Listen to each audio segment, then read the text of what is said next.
Hi everyone, my name's Joe. I'm from Planet Live. I'm super excited to be here, to be sat with Lizzie from Oddity, David from Nobody's Cafe, and we have the sexiest session today, which is finance, and how to keep our agency alive past 3 years. So I want to do a quick caveat that we are not financial experts. We're not going to give finance advice, but we are 3 founders who have been doing this a while, and we're going to give our lived experience. And what I also want to say is, to caveat this conversation, is that 20% of agencies and businesses fail within the first year. 50% by year 3 fail. It is not an easy gig. And what we're hoping today to talk through is how we've done it and our lived experience. So before we start, and before I get Lizzie and David to introduce themselves, can I ask a quick hands, who is freelance and considering starting an agency? Put your hands up. Oh, I love it. Who's just curious about agency finance? Anyone? Hands up. We've got a couple. Perfect. And who is already in an agency, owning an agency, and just coming for some tips? Nice. Solidarity, friends. Yeah, I love it. We see you. Right. So I think that's it. Who wants to start? Do you want to go for it? Shall I? Yeah. Ladies first. Yeah, go for it. Hi everyone, my name's Lizzie. I'm the founder and director of Oddity Events and Marketing. We're a nearly 8-year-old agency now. I started after a stint as head of events and marketing in a prestigious communications consultancy in 2018. I stayed as a solopreneur for 1.5 years. Then in February 2020, I decided to grow my team and I hired my first 2 employees. March 2020 arrives and we had to completely change our tactics, and it was sort of panic stations essentially, and I had to relearn how to keep my business going, how to keep it thriving, how to keep my team happy. Then nearly 8 years down the line, I have 6 employees. We have a central London office. We're on retainer with Heathrow Airport, with Uber, with a few consultancies. We work with lots and lots of different corporates, charities, campaign groups all over the world, but we specialize in high-level engagement, and particularly political engagement. So that's me. Oh God, I'm in awe of you. I'm so proud of you for everything you're doing. Sorry, I'm going to I do this every time I fangirl. David, tell us about you. So I'm David, founder of Nobody's Cafe. Similar COVID story, but different COVID story. We started June 2020. So I was made redundant from the role I was in. I was brand side at the time, and decided that the middle of a pandemic was the perfect time to start a brand experience agency. And I was had no idea if we'd ever make any money ever. I didn't even know if I would ever make money ever again. But we did. And so, now 6 years, Team 4. And so mainly focusing in brand experiences, influencer activations. But that's us really. I love it. Listen, I did something similar. I started in the pandemic, and that fear of never making money again. Oh my God, that risk of having one employer and being I just never again will I have that. So how do you spread your risk? I went freelance and had loads of different clients. Then I created Planet, which is now Planet Live. And similar to my story, we're 4 years old. 2 years ago, though, we were a tech platform. And then we pivoted 2 years ago to a live experience agency based in Manchester. So we've got the intros out the way, and we're going to keep it very, very light. So talk to me. So if we think about the financial structures and foundations of setting up your agency, where'd you begin? I think from my perspective, I took my inspiration of how to structure my pricing model and how to sell my agency from my previous communications consultancy, which was, unashamedly freemium. So I had to quickly learn the value of our time. And so I don't know whether this is across the boards, but we charge per hour for our time rather than on a daily rate or for, fixed rates for specific projects, because we know that things can go up and down. So we have always worked on an hourly rate, and it helps clients establish whether we might be a little bit too expensive for them, or if they want to just push the boat out and try us on that model. It gives us a bit more flexibility as well. So that's where we started. However, sometimes we do get those challenges of people thinking that maybe we're too expensive for what we offer. And I think this is the same across the board, where I have to justify our fees all the time. But part of that is that we don't mark up any budgets or anything like that. So we're fees only. And then we manage budgets if we want to, and that's it. But yeah, I don't know if you guys are the same. We're so similar because I don't market. And obviously, as we all know in this world, if you don't know, a lot of agency, 20, 30, 40, some 40%, it's nuts. So when you're trying to justify your fees and your time to actually invest on the project, I get that challenge a lot until people come on and then they see the benefit of open book accounting. So I really relate with that. We have two similar pricing structures. One, we don't do hours, we do days, standard agency structure, and another one which is just on percentage. So if you give us an event value, we'll work to a 25 to 30% margin, super clear on it, and then we're open rather than, oh, I'll only charge you 10%, but then hide 25 to make it viable. Yeah. And it's really, it's that balance, isn't it? Yeah, we're the same in terms of like not marking up. I think I've been in situations in different agencies where it's just become so much of a problem. I think there was a time where it was easier to do, and sometimes on like bigger build, I'm sure it is, but when you're working on projects where people can literally Google the things that you are buying, it really shifts it. And I have literally been in a meeting where we were like selling in some chairs at 50% markup, and the client sat opposite me goes, "Isn't this the chair? Why are the chairs 50% more expensive through you than through IKEA?" And it was like, I have no idea and no answer of why that is. So I think not doing that in terms of like, we generally do it, we don't do hourly. We kind of base it on days roughly, but it's pretty much per project and a percentage of the project. So we kind of work it around that. In the early days, one of the things that we did as well was we phased projects quite a bit. So that was in terms of like, they didn't know who we are. They didn't know if they could trust us. So we were like, well, okay, this is a however much it is project. We're going to do this part. This will get you to this part. This will get you to this part. This will get you to this part. And it allowed them to go, right, well, if they're horrendous in that first part, and this was the first couple of years, if they're horrendous in that first part, we know we can sort of like jump back out of this situation. And like our first client was Amazon Prime Video. So it was like instantly like, What a great first client. so it was like instantly trying to deal with like really major sort of brands. So we were just trying to offer them a way of kind of like, right, you're not going to have to go all in right from the outset, because you don't know if we exist. You don't even, to the point of like how many agencies fail, you don't even know if we'll be here in 6 months. So we did that. Our second client was Trivago, and they were giving us a year long. So again, we did like an intro phase of we'll do the upfront research, then we'll do this. So we were getting paid right from the start. So again, it meant that we were earning for the research and those parts, and they can kind of go, right, well, here's that first phase.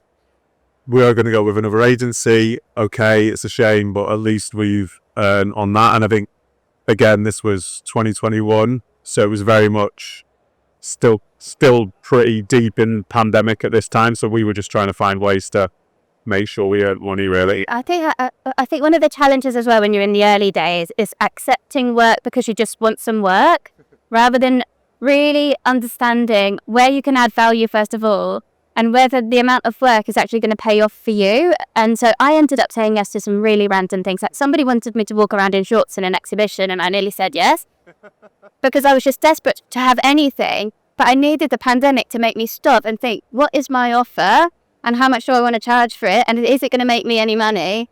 If I'm going to make money walking around in shorts, fine, I'll do it. But if I'm not, then I'm not going to do it. And we need to be quite disciplined in that sense. I think it's like hindsight is a beautiful thing. Like when I started out, it's similar to yes to anything. I just needed money in the door. And I think my first ever freelance rate was £100, and I just accepted it. Yeah. Obviously I ended, and now I have to price myself out as a founder because clients want to work with me too much. But I think it's that transition period from 1 to 3 where you're like, what works, what brings in money, what doesn't bring in money, and actually you're just accepting it for being busy. I mean, we've only just got to that place now where we're turning either events down because they don't have the right margin, etc., or like someone will send us a random brief. I'm like, that is not our world. Like, we're not going to touch into it. If you'd asked old Joe, I would have been like, babe, I would have wore the shorts. I'd be walking around the Well, expo. actually, I've got an inquiry wearing. No, I'm kidding. I do think as well, like the pandemic shifted things as well. So like in terms of you pricing yourself so low, that is like pandemic as well. Like didn't know when work was going to come back. It lasted a lot longer than we thought. 2022, there was kind of like big budgets sort of left over from 2021 that hadn't been spent, and so there was brands that were spending a lot of money. And I think 2023 and 2024 kind of was a bit of a dip from that, and it's now kind of balanced out. But I've like in terms of that finding your feet of what you can do and stuff like that, I think the pandemic had probably a bigger impact on that, because I think the industry as a whole was just like figuring it out. Yeah. It was a wild time to start, but like obviously a great opportunity, isn't it? In your first 1 to 3 years then, what do you think, beyond obviously working out how you want to charge, obviously your introductory way of getting into big clients was amazing. Like, what do you think this key to getting new clients is in your 1 to 3 before you become established? Recommendations for me? Yeah. But we were quite lucky in a sense over the pandemic specifically, where we had started off that year and a half and that was fine and things were ticking along, things were growing. But then when the pandemic came, and it could be for anyone, it's not just about the pandemic, it's about in general. I think if you start building up a good roster of clients who can then refer you to other clients, and that helps you. But I think you really, really do need to have a clear grip on how much money you need to make to keep your business surviving and to maintain it. So if you're going up for clients who don't have loads of money, maybe you could do that for some of the things that would just like top you up, but you need to have that base, don't you? So I think for us it was like the big projects like with Heathrow. We've been working with them for 8 years now because they worked with us throughout. So I think that was our base. So like finding our base level, really pushing really hard to find those, and then having those top ups from the smaller projects over that first 3 years for us. Yeah, and I think as well, like when you get those first clients and you are solo or you're a small team, sometimes it can kind of just swallow what you're doing in terms of like their finance is the only finance that's coming in terms of like you're delivering on that work, so you don't necessarily have much time to be finding other work. So it can be a strong balance. And to your point, like understanding that budget of like how much do you have to get to survive, and also just staying lean. Like I said, look, we were started in the pandemic, so we didn't know a time to like not be lean. It was instantly sort of like keep costs as low as possible for as long as possible, just to kind of survive. Yeah. And in the same sense of the pandemic was an issue in terms of live events, it also established the ability to just work from home. It established, like, we were talking to Prime Video, we were talking to Trivago, we're talking to these clients, and we're working from home, and there's this new base of that's acceptable. So like that was still such a huge cost that we were able to kind of move forward without having. And I think even now, like looking at offices space and all that is still a ridiculous cost. So like those type of things, like you could kind of like wipe that out of the budget. So it was pretty much like, what do we need? When the company started, like 6 months in, there was a co-founder, and I think that's so different from having employees, because it's like they're in it with you. And then the co-founder moved on a couple of years ago, but to another agency, he's still alive. But so it, like that type of thing, and like not having to think, right, well, this is our wage base, this is our office base, there's like all of these things just helped us stay as lean as we possibly could. And because of that, we still like have that mentality of like staying as lean as we can for as long as we can. And I think like we're probably going to get into this, but this is becoming quite fluid. I hope you don't mind. Some of the biggest mistakes that I've made is after that 3-year thing where things started to get a little bit more comfortable, and I've taken my foot off the pedal and been less disciplined, and went on a hiring spree and got an office and did all that because I got too excited, and then I needed to get disciplined again. Because I was just like, oh yeah, this is going great now. And maybe new shoes. The excitement is real. I think sometimes what I find mental, so the year 1 to 3, just to build on a couple of things you said, I did like anyone you've ever worked with, get them on a list, right? If they like you, you know them. First outreach is super clear. Anyone you work with, like 8, whether that's large agencies as well. I had big agencies, big players who didn't want to do small budgets. So I'd reach out to those founders and they'd be like, I'll send you something. Some of my first jobs came from like EMC3, love Alistair and the team. Like, we've got help. And I think when you realize that you can pay it forward for the next people, like other people want to do that. I do that now when I get freelance jobs. I don't want to take it, so I pass it to freelancers that I know. That's like tip 1 for me and 1 to 3 to get to an established place. Yeah. But I think building on excitement, sometimes you get like, you've won a project, you've won a big account, loads of money's coming in. You're like, oh my God, let's get loads of people in. But it's so volatile in the early stages that you need to remember, like, wait a minute, cash is king. Can we afford this? What does this actually look like from a forecast perspective? And really, should we have a really big office and loads of team members? Yeah, and I think it also, as like a founder, it kind of depends on what your mentality is as well. Like, I am quite a bit of a saver just in my personal life. Like, that's how I've always been. I've always had like a budget on an Excel, and every Friday after work when I was employed, I used to sit down with my budget, make sure my money was all good for the weekend, and then go into the weekend. So like, that is me as a person. So like, I would say, we were laughing. We had a call yesterday. Me and Elizabeth, we're so the opposite.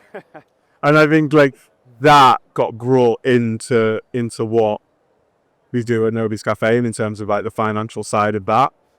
So some of those bits I was able to bring along, like that have Excels. I still have a personal Excel budget as well.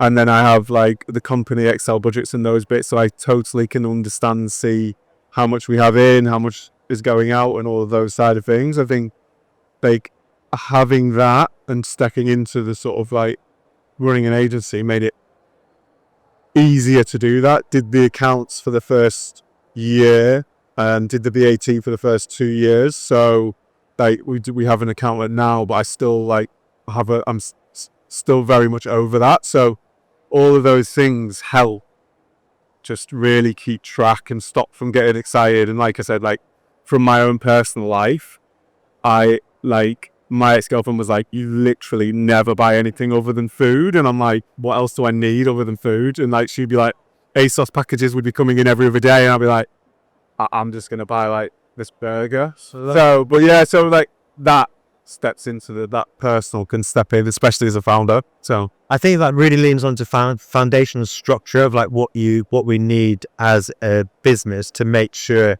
that a lot of businesses fail. One of the main top reasons is cash. That's literally it. Yes. We work in events, as we all know. You get paid for a big event in 12 months. It's accrual accounting. You get your fees up front, your expenditure up front, but you're not saying anything about that until later.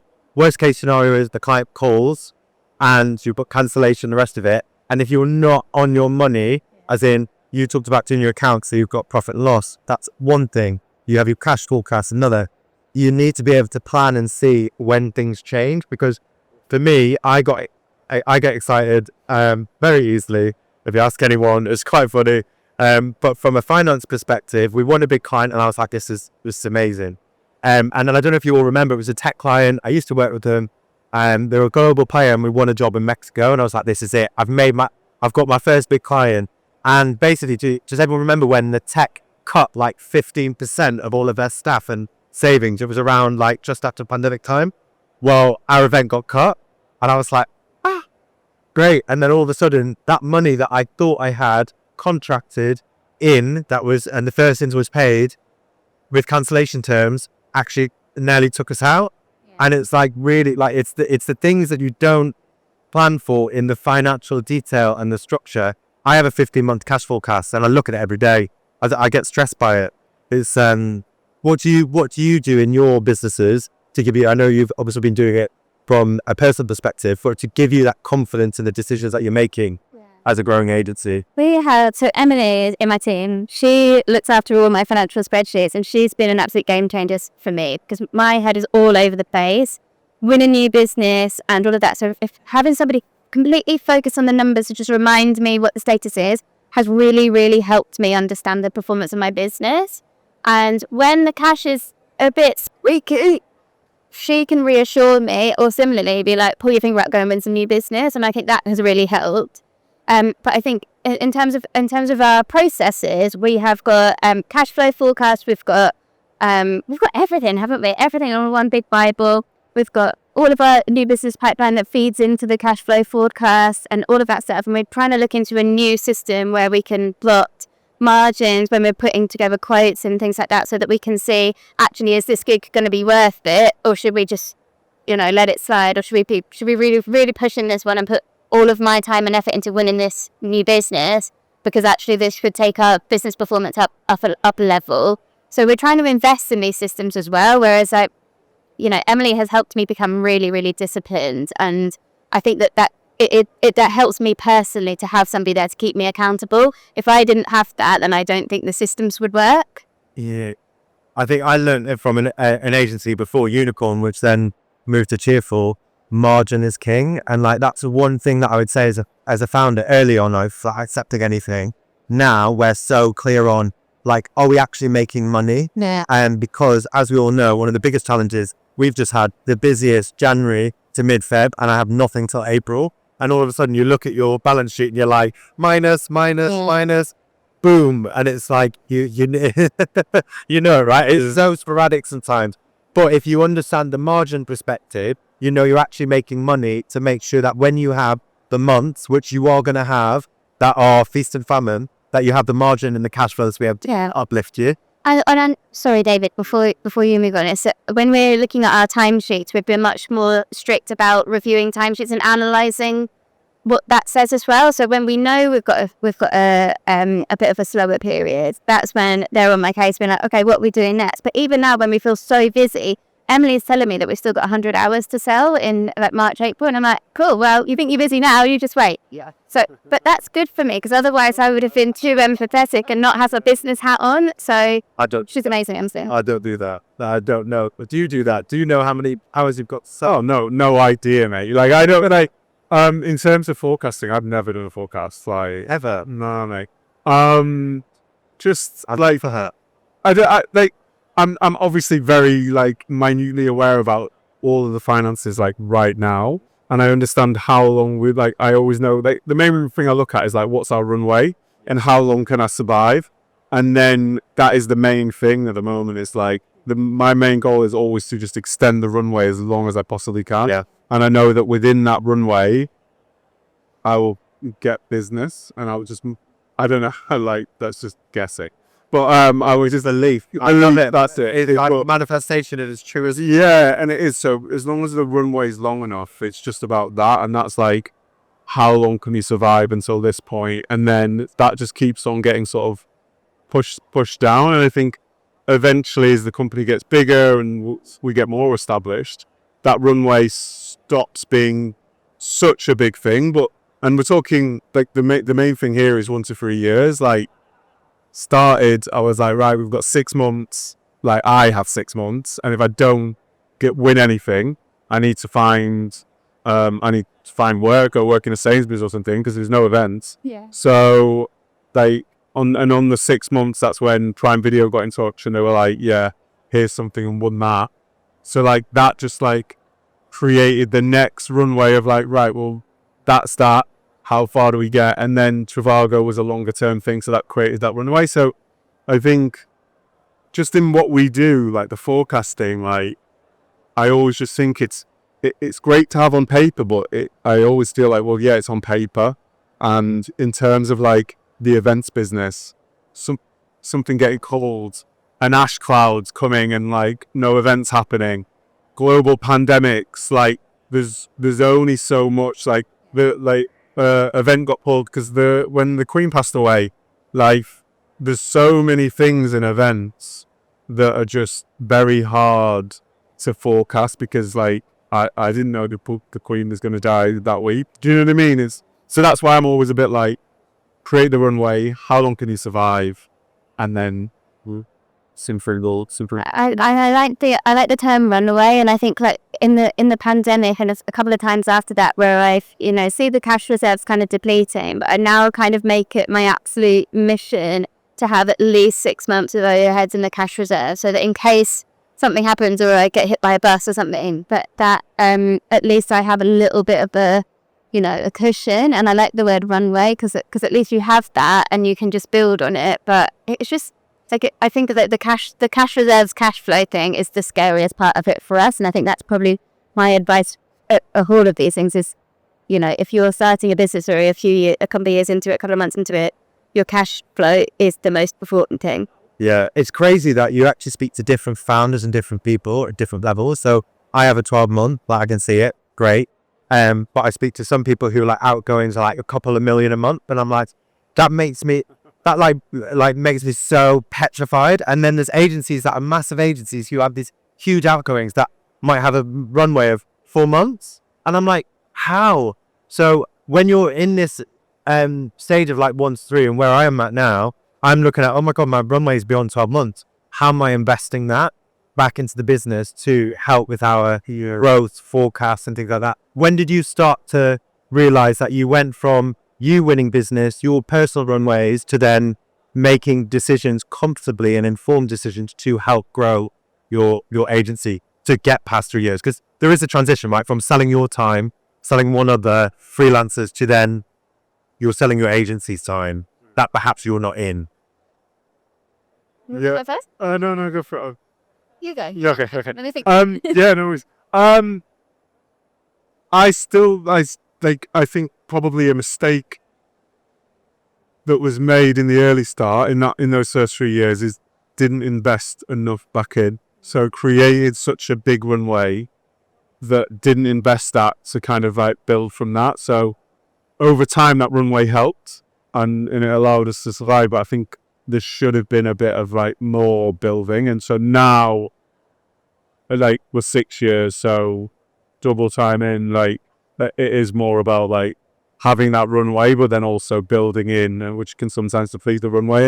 And your point on, there are some big agencies out there that have only got 4 months runway, and I think there is something to be said about like the way some agencies have previously worked and some agencies are trying to work now. And I've been in agencies where they're like, cool, we're at 100 people. Cool, we're at 50 people. I'm like, what happened to those? Like, where are those 50 people? Oh, they've all been made redundant. Right. Cool, we're at 100 people again. And then I'm like, and I understand it, but I think like it's just something that I've always wanted to try and avoid. Yeah, doing that. Even at our size, there was a time in 2023 just after where we had a really, really tricky period. Everyone was cancelling their events and it was just slim pickings. And we went from a team of 6 down to a team of 3. Not because we had to make anyone redundant, but the team decided to move on. But I was like, this is where I have to just put a lid on it for a bit because I don't feel like this can recover. Like I don't feel confident in it. And sometimes you have to go, no, I have to just trust the process. But sometimes you have to make the sense of when it's appropriate to just hold back a bit. And I think I've made that mistake where I've gone trigger happy on the hiring and it's not necessarily been exactly what I needed. But I guess like one thing that you can say as a business owner is that you can make the decisions on whether the current state of being is how you progress or not. Nothing's permanent if you don't want it to be. If you need to make your team smaller, just do it. If you want to hire, do it. But you can't live in this state of, oh no, okay, now I've got 6 people and I don't have enough work. Like sometimes you have to just take the personal side out of it and put your business owner head on and, don't be afraid to make hard decisions because it's going to be hard forever. Forever. It's hard forever. And I think, Loving every second. and I also think there is a difference between this is the situation of the business and we do need to let people go or whatever, we do need to stream the team, versus like we have created a business model of hiring and firing on an ongoing basis and we're doing this purposely over year on year. I think there is a difference. Yeah. And I also think that sometimes like as well, when there are bigger agencies, sometimes it's easier to cut larger numbers because you're still, with what we do, like you can be 50 people and still be seen as kind of like a big agency. Like with us at 4 now, if I was to cut half the workforce, that makes us an even smaller team. So do you know what I mean? Like when you're at those numbers, so I do think there's that, but it is something we do just try to avoid in creating that one way. We have the benefit now as well of in that even with the smaller businesses, we can flex the scale based on what clients need, because there's such an amazing pool of freelance talent out there that we should be leaning on, and don't just be like, look how clever I am, I've got 6 employees. It should be, I can expand and contract my team casually, and it doesn't need to be like a status symbol to have loads and loads of employees. And I think that there isn't enough honesty in the agency when it's hard and loads of redundancies are being made and nobody's acknowledging it. No, I think it really touches on a point, like, if I think about things that I would always recommend focus on, client retention, like no matter what, when you, as we all know, from our agency, it is so hard to get a client, right? One of our biggest accounts, it took me 14 months and it's all by chance. And but 14 months to get from meeting this individual to them signing to a contract, and now we do 5 events a year. Retaining that client is like paramount. So that's because a lot of these agencies, when they lose stuff, an account's gone. And is that because the account was cared for? Were they retained? Do you constantly challenge them and constantly, not just, we've done this for another account, we're going to give you this idea, like, are you constantly working on that account relationship? I think so key. But we did, like, our rule is, if we have an established account, so off our business, we've got a 3-year deal, we get about 55 projects from Rue. We have an established, hired for team that looks after that. New accounts that are like high potential, high growth, I will supplement for freelance, because you know that it might be one job. Even the second year, I'm still freelancing because I want the partnership, the trust and the consistency before making the hiring. NI, you get the wrong person, you have to sack the, there's so many things you don't realize moving from working in an agency to freelance to having your own business, I find. And I think that's part of 1 to 3, I would say, is learning that. Like, you think the hard bit is going to be delivering the works so easy. It's like all the other bits that you're like, wait, this is a problem now? Like, it's no. And it seems like, stay out of my events. You're not supposed to be in the data. I'm like, please, let me do what I'm good at. But it is that, like, though you, and I think this is like just seen in anything when you become a founder, or sometimes just getting promoted. Like, you get promoted or you become a founder because you are good at the thing that you were doing that you are now starting a business in. Most people don't start a creative agency generally because they're good at running businesses. They start because they're good at creative. And so you have to learn a lot of that business side. And just going back to something that Lizzie said, just about like getting excited and saying, oh, we're 6 people or however many people. I think one of the key things, especially in those early years, is to like not look outside of what other people are doing. And like, especially with like LinkedIn and all of those things like that now, like you very much like see other agencies and you're like, they're doing this, they've got these many people, we should have these many people. I was in an agency that did this, and I think you've just got to be very, very focused on like what you can do, what you're good at. And and this was sort of conversations I used to have with the co-founder. Like, they're instantly like, we'd get a pitch and they were like, yeah, we need to do 3D designs. And I'm like, yeah, but we don't have any 3D designer. And they're like, well, we'll just pay for one. I'm like, well, like what? Like, we can't just pay for a 3D designer out of what money to potentially maybe win this pitch, because agencies you were at before may have done 3D designs, but that's not what we have in-house. So we need to work to our strengths rather than trying to like go at our weaknesses, because they're going to see the 3D designs and then want changes to that before they make a decision. And we've spent all our money on these original 3D designs. So it's all of those things. And I'm just using 3D design as an example, but it's all of those things. You've just got to be very much like, this is what we can do. If you want what we can do, that's amazing. And we'll do the very, very best. But we're not going to spend money to potentially win a pitch, which is going to may ruin the business that we're building. And I think that's really important. So I'm the opposite. I might spend the money. So in those scenarios, again, it's weird. It's that thing though. If it hadn't have come in, I spent 10 grand on a pitch. Like, it was crazy when I think about time. We didn't have in-house design, creative, the rest of it. Spent so much money. I didn't realize the pitch process would be the first pitch. Then I had to do a second pitch. That was a part of it. Then I had to do a workshop. But I now deliver 5 events for this client. And when I tell you the money that we make from that, it was the best 10 grand I've ever spent. At the time, I was shitting it. Yeah. And it's these things though. Sometimes it's like you'll never know. Back to your point, Lizzie. Like the decision you make, you will never know if it's right. You just have to. Am I 51% happy with it?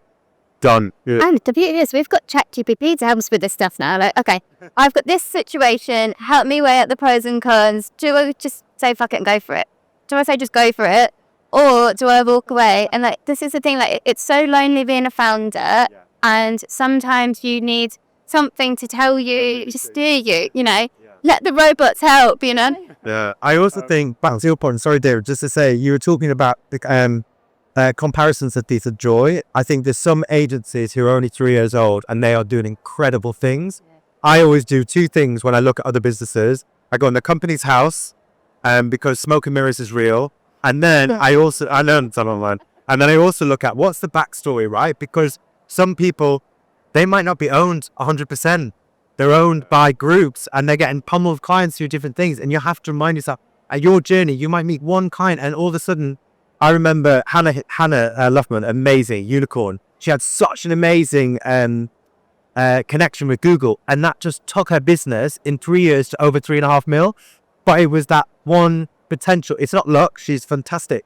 But like, again, you just never know behind the scenes. Like that agency knew someone at somewhere else, and sometimes it is that. So it might be like 4 years in, 5 years in, and all of a sudden it unlocks. Like I do think that it's so true not to look at others and get lost up in it. And maybe don't get complacent with the clients that have been there with you from the start. And I think that that's why we really love working with Heathrow, because I've been working with them for nearly a decade.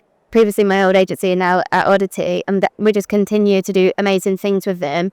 But I think like I need to make sure that I'm looking after them as well as I'm looking after a potentially new client, because we've had to change our model somewhat, you know, to help with this cash flow management, so that we have our base level clients on a retainer who pay for our costs and like our overheads month on month, and then all the project based stuff can be a bit more bespoke. So, but with Heathrow, they're retaining with them. I think like it just works perfectly because they already know that they can trust what we're doing. It's very predictable, and I'm able to offer a retainer model for them.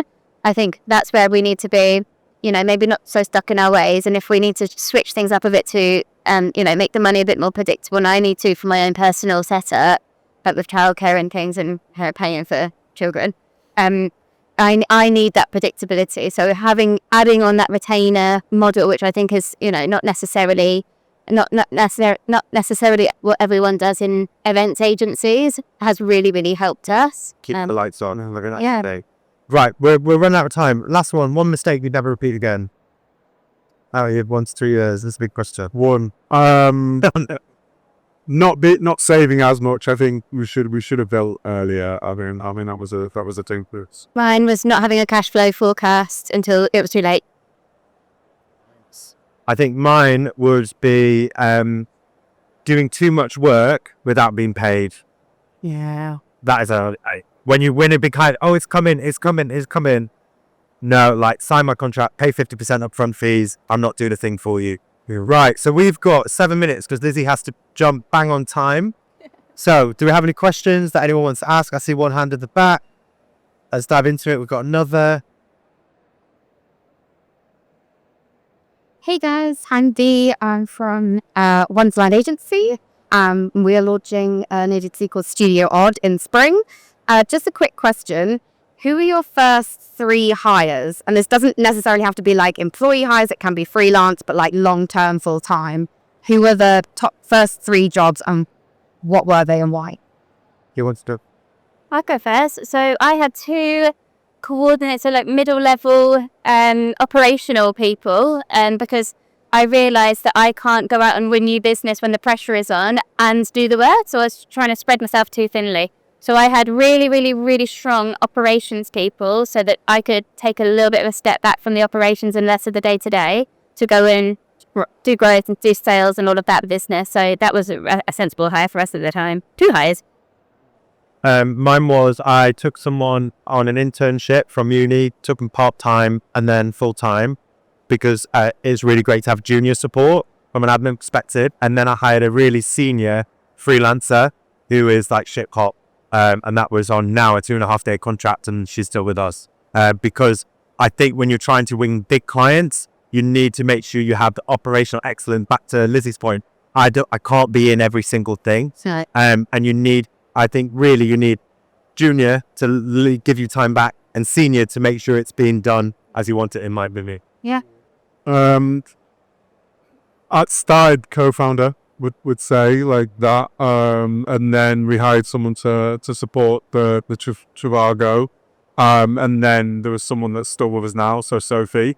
I don't know if the first two decisions were the like especially with the first like hire, not co-founder, it was done in a rush, like what wasn't 100% like sure on that person. And I think like especially with those first few hires, you just need to be really sure on that person. What the role is, I think generally it's going to just be someone that helps you deliver the work in those early years. I think that's what I would say. I think there is something there because the employment rights bill is changing, so you can no longer have that 2-year break if you think it's not working out, which it's pretty brutal anyway, but it helped small business owners for sure, but you can't do that anymore. So if you're able to put them on a short-term contract and then put them on, extend that contract and make them permanent with a probation period, then that helps give you a little bit of wiggle room, but you just have to be really careful about the changes in that employment rights law. It's scary about that a little bit.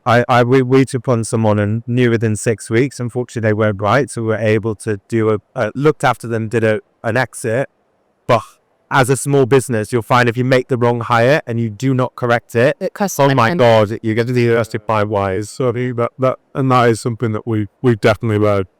So yeah. I think there's another question at the back, or just in the middle. Hi. You have actually given a little bit of an answer to this, answering the last question. But my question would be, how do you, or what would be your advice for switching from sort of those smaller clients and people who maybe you've worked with previously? What would be your advice to land that first really big client and maybe get your foot in the door with some of the Heathrow and some of those bigger names that you've named? For me, I would say small events. It was really interesting. We were here earlier, me and Lizzie, seeing another agency talk about trust. The biggest thing with clients is trust. You're not going to get 1,000-person event out the door. You need to have proven you're trustworthy, that you can build a product and you can deliver it them so they know you before you get the bigger one. So it's understanding when you're speaking to people about their smaller events, how you'll then get an account. And I think that's the difference from like a one-off event to an account. And I just think, smaller events. So when you're approaching people, if you see they're doing huge events and you're not there established yet, they're not even going to look at you. So it's been really strategically. I see that you do some small internal engagement. That's what we did. How could we help with that? And bring fresh ideas, basically. Mine is, number one, get a referral from someone in your network, because through LinkedIn, everyone knows someone who's worked somewhere. Like, if you can get somebody to introduce you, even if it's like a few steps along the way, that's step one. And that's how we won most of our new business. And we're so lucky that we don't have to go out to pitch nodes because we always recommended, which is, I'm so grateful for it. But that does change.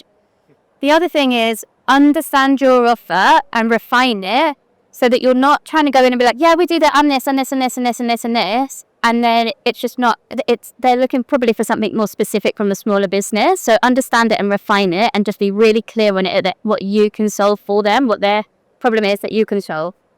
And the third one is don't overpromise and don't overstretch yourself. And we talked about this in the thing earlier as well, is that you might feel so ambitious and you want to push yourself to do more and more and more. But if you are not quite ready for it, then you're going to spoil the relationship. So I think just take baby steps with them. If you do run something like that, start small and then grow it from there, which is what we did with Heathrow. Kind of disagree with some of those points. I think refining like what you're offering and narrowing that down. I think that's very important, and I think we've done that over the years. Like the decks have got leaner and they make more sense and all of that side of things. But I think in terms of like holding back and like, yeah, if you can get in small and that's what they offer you, take it and then go with it. But if there is a big project, go for that as well. Like if that is available and that's what they're pitching, go for it. And I'm always really like, we are going to kind of just oversell on this pitch. So even if they don't go with us, they're going to be like, yeah, we need to go back. And like that's kind of been the attitude from the very beginning. So our first client was Prime Video. We were up against 10 other agencies, and I was like, I don't care who we're up against. I will do the very, very best presentation possible. None of the other agencies had a tissue session with the head of creative. Had a tissue session with the head of creative because they didn't think they could get the work done in time to have a tissue session. So I just made sure we got the work done in time to have a tissue session. So then when we got on the call, the head of creative instantly goes, first thing he says when we got on the call, love these guys. I've seen some of the stuff that they've done.